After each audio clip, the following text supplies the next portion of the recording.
Hello and welcome to Pep Talks.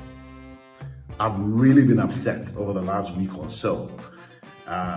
In Ghana, there's been a lot of media talk and attention, social media as well as traditional media, because a certain well-known female journalist had a sex tape that leaked.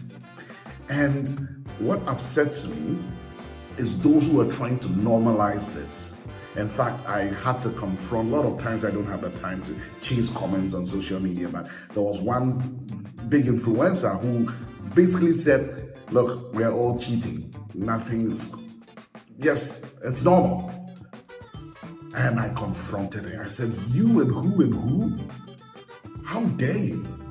And several people, over 100 people, liked my comment, and then it became, a set of arguments, and then she started backing down. Let me tell you something. There's nothing normal about adultery and fornication. It is an aberration. But let me tell you what's happening. Do you remember the story of Aesop? Aesop's fable. Aesop told a fable about a fox that caught its tail in a trap. Do you remember?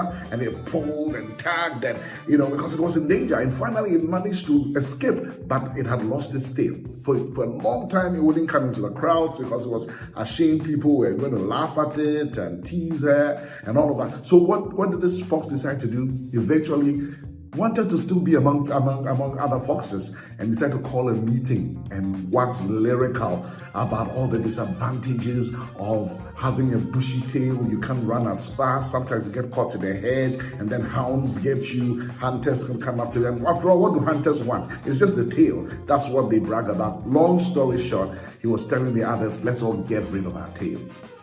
And all this while she was sitting, this fox, and telling the story. And so the wise fox among them, old wise fox, just smiled and said, would you turn around before we respond to your suggestion that we should all just get rid of our tails?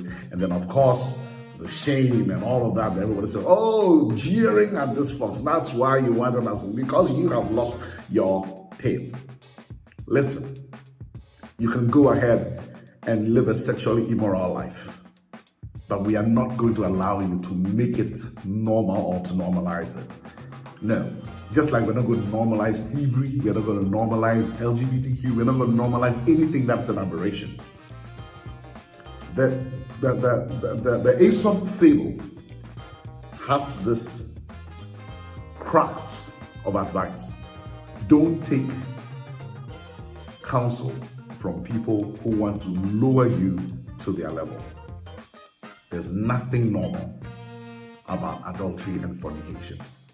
Don't fall for it. Not only young people need sex sense, as we've been preaching for 20, 30 years now, adults also need sex sense, because the consequences of sexual immorality are dire and even beyond the personal level.